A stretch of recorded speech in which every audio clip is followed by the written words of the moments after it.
Okay, students, the next topic is major relief divisions of India. Okay, and there are six important relief divisions are there. What they are called: Himalayas, Indo-Gangetic Plains, Peninsular Plateau, Coastal Plains, and Desert, and the last one is called Islands. Okay, first one we are going to discuss about the Himalayas. Okay, we are going to discuss about the Himalayas.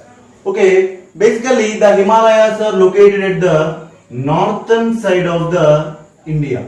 The Himalayas are located at the northern side of the India, and the Himalayas moves from western direction to eastern direction. Okay, western direction to eastern direction means, if we can imagine, this is the Jammu and Kashmir. From here onwards to up to Arunachal Pradesh means simply it begins at the Jammu and Kashmir and ends at the Arunachal Pradesh. Okay, begins at the Jammu and Kashmir and ends at the Arunachal Pradesh. And the distance of the Himalayas from the western direction to eastern direction here 2400 kilometers. This is the distance of the Himalayas. Okay, western direction to eastern direction it can be flows, and means in India it begins at the Jammu and Kashmir and ends at the Arunachal Pradesh, and the distance of the Himalayas 2400 kilometers, and width of the Himalayas at the Jammu and Kashmir 500 kilometers, and the width of the Himalayas in Arunachal Pradesh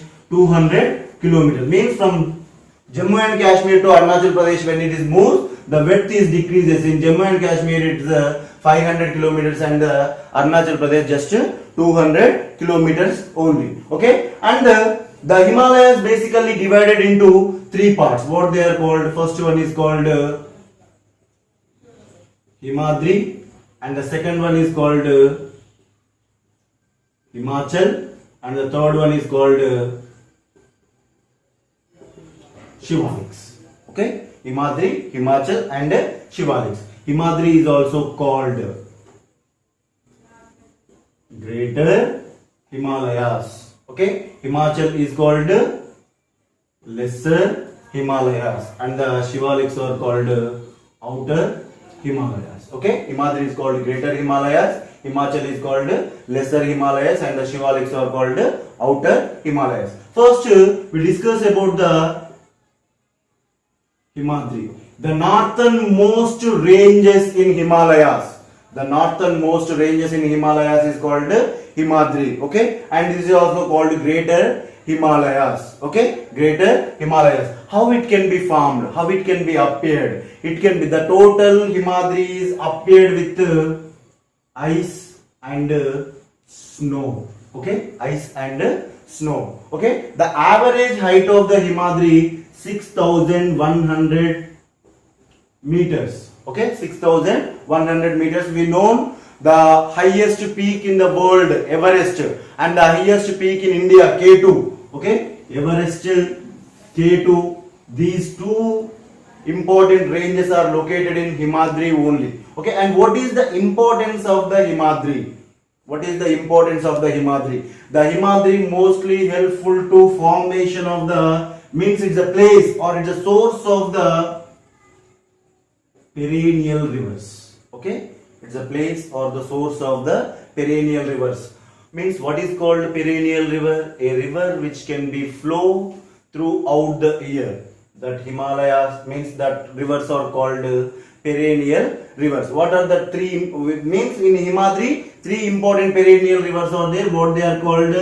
First one is called Ganga, and the second one is called Indus, and the third one is called Brahmaputra.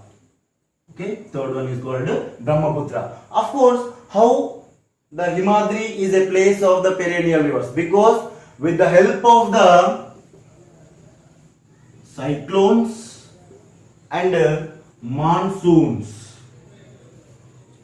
the rivers can be flown in rainy season and winter season. With the melt of the glaciers, the southern side of the Greater Himalayas is called Himachal. Okay, and the other name of the Himachal is also called lesser Himalayas. Most of the Himachal is formed with highly compressed rocks. Okay, most of the Himachal is formed with highly compressed rocks, and the average height of the Himachal, 3,700 meters to 4,500 meters. Okay, average height of the Himachal is 3,700 meters to 4,500 meters. And what are the important things in the Himachal? There are two important ranges are there in the Himachal. What they are called? The first important range is called Pir Panjal, and the second important range is called Mahabharata range. Okay, Pir Panjal, two important ranges are located in Himachal. What they are called? Pir Panjal range and the Mahabharata range. And there are important valleys also there. There are important valleys also there. What they are called? Kashmir, Kulu and Kangra. These are called valleys. At the same time, it is also place of the hill stations. What are the important hill stations in Himalayas?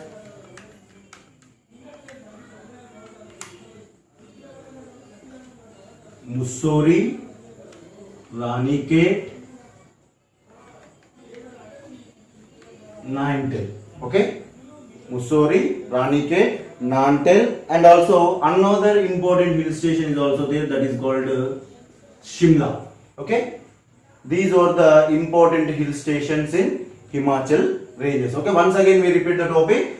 Himachal is also called lesser Himalayas. The Himachal is formed with highly compressed rocks, and the average height of the Himachal is 3,700 meters to 4,500 meters. There are important ranges are there in the Himachal. What the ranges are called? Pir Panjal range and Mahabharata range. And important valleys also there in the Himachal. They are called Kashmir, Kulu and Kangra. And the important hill stations also there. They are called. Okay, important hill stations are called Mussoorie, Ranikhet, Nainital and Shimla. Okay, this is the important information about the Himachal. Cut it. The southernmost ranges in Himalayas are called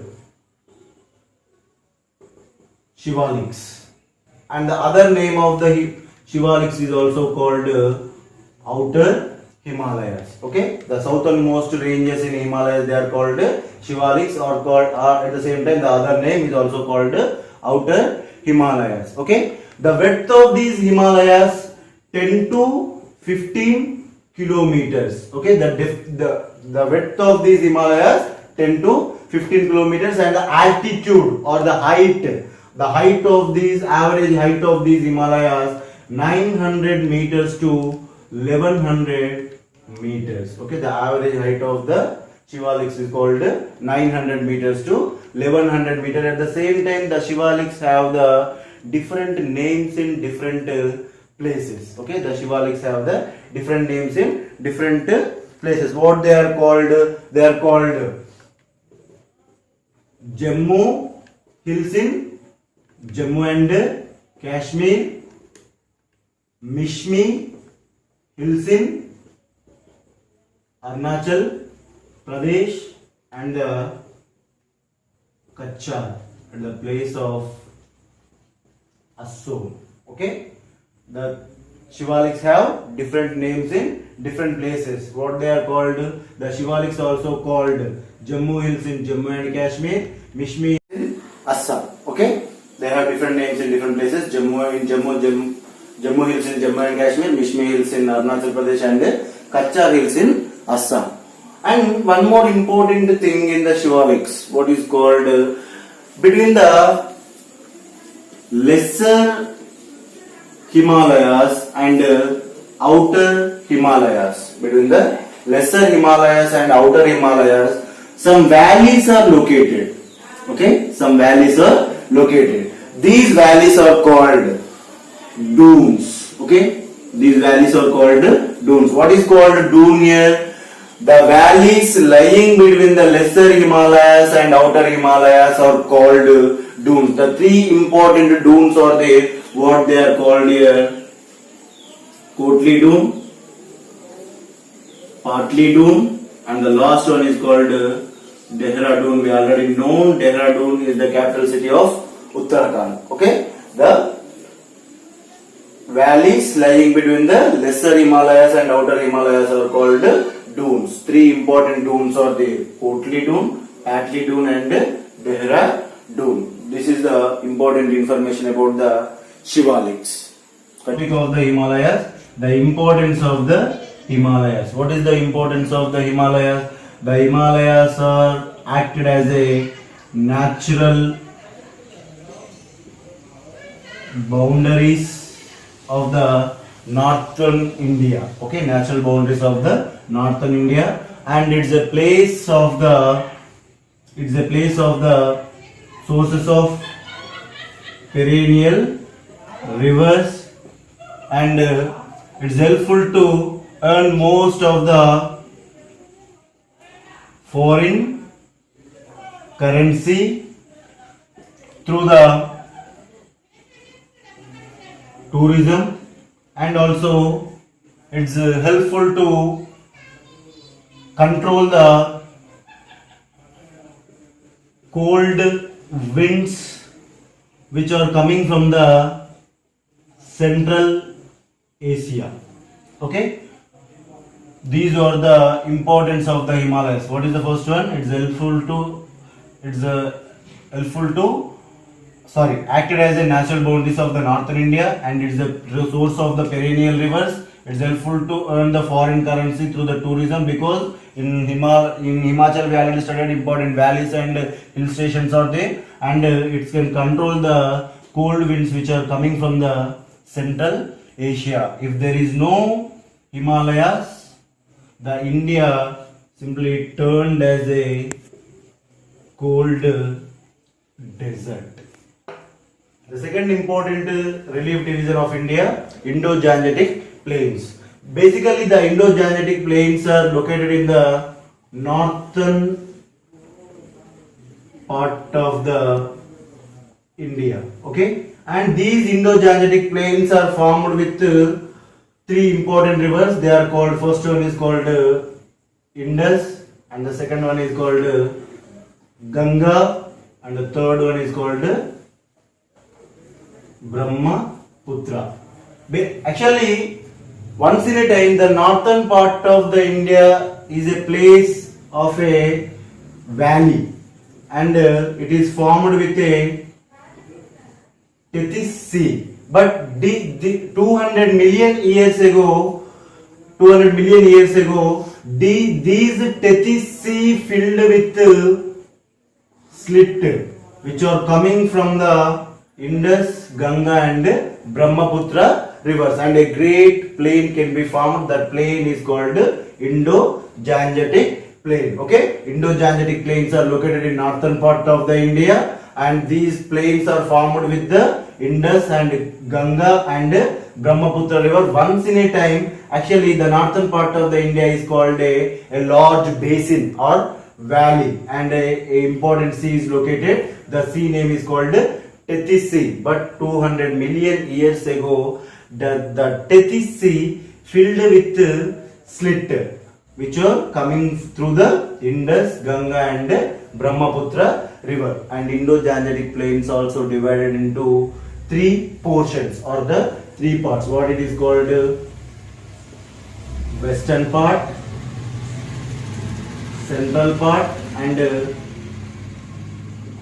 eastern part. Okay, western part, east central part, and eastern part. First one, if we take the western part can be formed with the western portion of the Indo-Gangetic Plain formed with Indus and its tributary rivers. Okay, Indus and its tributary rivers. What are the important tributaries of Indus River? We know in previous class also we studied Jhelum, Chenab, Ravi, Beas, Sutlej. Okay, these are the important tributaries of Indus River. Actually, what is called tributary?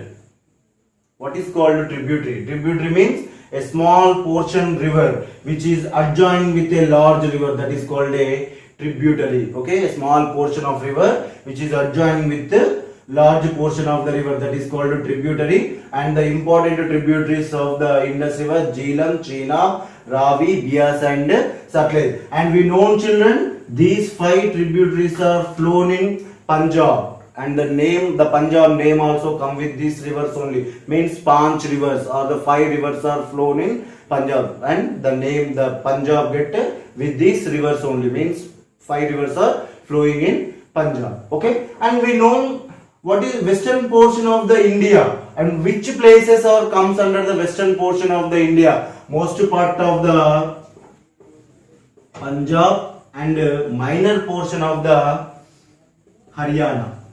Okay, most part of the Punjab and minor portion of the Haryana comes under the western part of the Indo-Gangetic plains. And we know Indus is the important river in Himalayas, but most of the Indus river flow in Pakistan only. Just 25 to 30% of the river only the drainage system is located in India, and the remaining 70% of the drainage system is located in Pakistan. And it is actually, Indus is the most largest river, but we are not taking it as the largest river because major portion of the Indus river flowing in Pakistan only. Okay, next important portion is called Central Indo-Gangetic Plain. Indo-Gangetic Plains. Central Indo-Gangetic Plains formed with Ganga river. Okay, Central Indo-Gangetic Plains are formed with Ganga river. And which places are comes under the central part here? Uttar Pradesh. Okay, Uttar Pradesh, Bihar, and some portion of West Bengal also comes under the central part of the Indo-Gangetic plain. And the Ganga river flows with its tributaries. The important tributaries of the Ganga river, what it is called?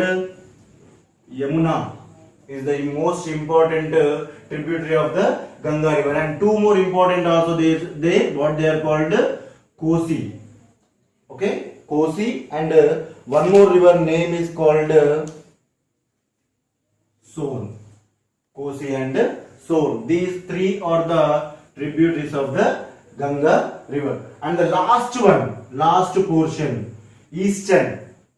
Okay, eastern part of the Indo-Gangetic plains. What is called eastern part of the Indo-Gangetic plains here?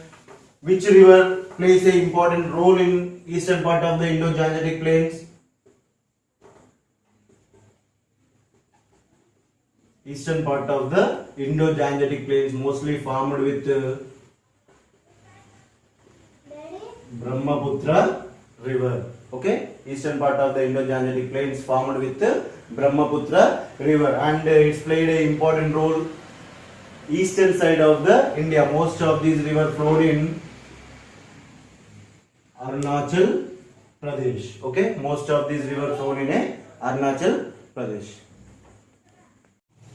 While the Himalayas are flowing down, flowing from one place to another place, it can be formed gravel and some pebbles at the place of or at the foothills of the Shivaliks. Okay, foothills of the Shivaliks. This is also called highly fertile area. The highly fertile area name is called Babar here. Means from the 8 to 16 kilometers of the distance at the place of the Shivaliks. Okay, while the Himalayas rivers are flowing down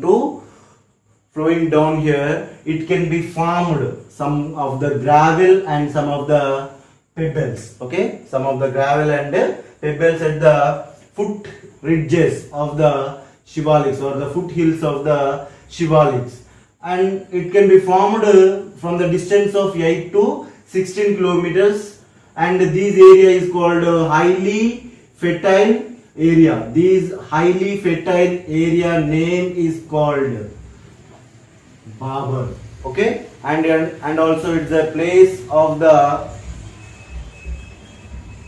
Terai. What is called Terai here? Simply the marshy tract area. The marshy tract area means appeared totally with a wet conditions.